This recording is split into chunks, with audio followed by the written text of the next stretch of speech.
everyone, it's Bonnie here from BONNIECAROLLEE Makes Cards, and welcome back to Crafty Merak'i's channel.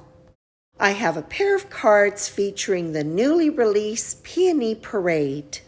The stamp with its coordinating die produces large, beautiful blooms. They're stamped all at once, they're cut all at once, and so I thought it would be a great opportunity to use a coordinated color scheme to make two cards as quick as one.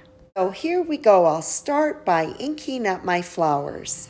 They are going to be Copic colored, so I need a Copic friendly ink, and Memento is my ink of choice. There are lots of hybrid inks out there, and those also are Copic friendly. Memento is a dye ink, so it does not react with the alcohol found in alcohol markers. However, you don't want to be using this ink if you're going to be doing any watercoloring. It will bleed. This large stamp set produces enough blooms and foliage for two cards. I have three color schemes. The first one that I'm doing is a combination of YR 27 and 24. I put my darkest tone right at the base of the petal and then work up with the mid-tone. To get a nice highlight area, I use my colorless blender along the petal's edge. The ink is being applied in flicking motions. This helps to lessen the saturation of ink so that it can transition smoothly to the next color. With the two small flower buds in these caramel tones. The two largest peony flowers are going to be done up in peach tones. I'm working with my darkest tone R21, the mid-tone is R20, and then my highlight area will be done with R00. The shadow area will be on the outside edge. I find it easiest to work all the way around the outside of the flower, then I'm very clear where the shadow area needs to go. Now that all the outermost petals have been completed, I can start on the inside petals. Of all the elements, I find flowers one of the easiest to color.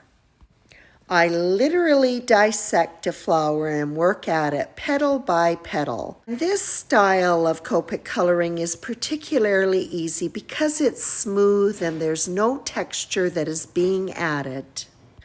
I love it when you get to the very last petal and you can just see how everything has come together. The two mid-sized peonies are going to be done up in yellow.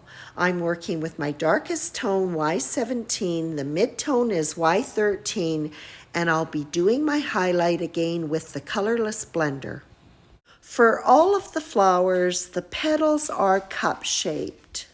For this style of petal formation, the base of the petals is found facing towards the outside edges rather than starting at the center of the flower. The darkest tone goes at the base of the petal, which is closest to the outside edges, and works upwards towards the flower center with the lighter tones.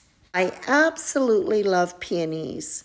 In my neck of the woods, there's still some snow on the ground, but I was poking around in the garden and I have seen my peony shoots are starting to come up. I'm so excited. And my favorite peony happens to be a yellow one that is open-faced. So I'm using my imagination and picturing that when these ones are opened up, they'll be the same. For the stems and foliage, I'm using YG95 as the dark tone, and my light tone is 93. The dark tone is used to color the base of the leaves, sepals, and the stem. And then the tips of the leaves and the sepals are finished off with that light tone.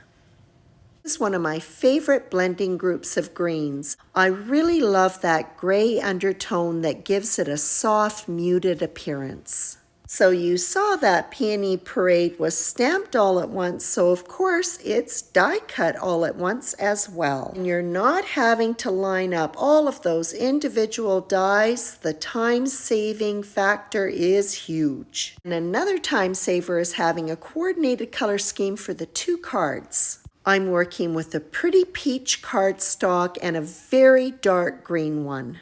Die cutting and the assembly for both cards was done at the same time. The craft around cover die was used to cut both peach cardstock and the dark green cardstock. They are going to be adhered to A2 size panels of the dark green and peach cardstock, one color on top of another one. Diamond die from a nesting die set was used to cut A2 size panels of both the peach and the dark green cardstock again.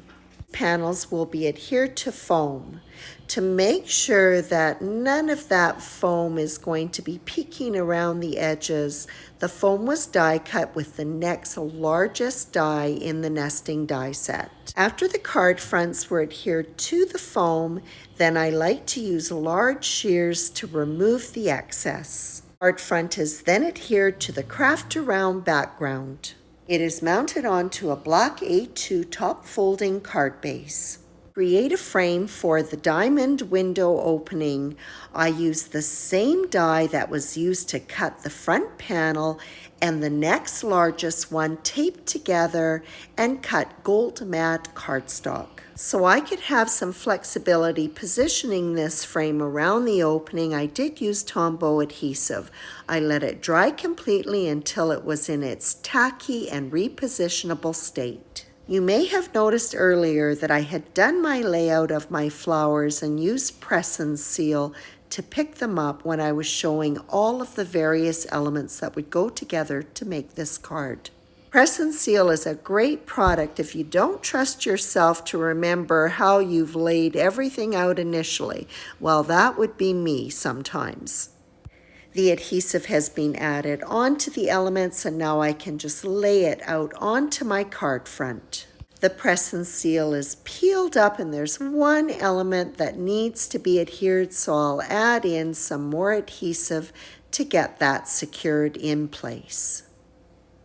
I'm pretty sure that press and seal is available in many different kinds of stores. I happen to find it in my grocery store. And I didn't tack that yellow peony to the toffee colored one, so I've just slipped that into place. And there we go. You see, I can't figure out how I had it positioned. And for the flower that's completely overhanging the window, I'm just going to tuck in a foam square. And these cards will be finished off with one of my favorite die cut sentiments, Meraki Moments Hugs. I'll be using the smaller shadow die and the scripty die from this 3-piece die set. I'm going to be creating a floating sentiment. These are fun and easy to make. The vellum shadow die cut will be sandwiched between the letter die cuts, which have been cut from gold foil cardstock and black sheet foam. I'm using Tombow glue. It has been applied to the back of the gold foil letters and to the front of the foam letters and left to dry until it's tacky. Using liquid adhesive could cause the vellum to wrinkle. Lining up the foam letters to the back of the gold ones on the other side of the vellum shadow die cut is easy. Now I can go back to my regular adhesive, apply it to the foam, and adhere my sentiment to the bottom of my card. For both cards, the sentiment is going to be positioned so that it goes across the bottom of the diamond window opening. Continuing with the gold found on the hug sentiment and on the frame around the window, I'll be adding in some beautiful gold confetti. And whenever I use confetti, I reach for my Nouveau Crystal Drops Morning Dew. And honestly, I can't even stop myself. When this medium dries, it is clear. It takes that beautiful shiny confetti to a whole other level. And that completes this project using a coordinated color scheme to create 2 cards featuring the gorgeous Peony Parade stamp set with its coordinating die. Be sure to check out all of the other amazing products in this latest release. They are gorgeous. Thank you for visiting, and as always, we appreciate your visit.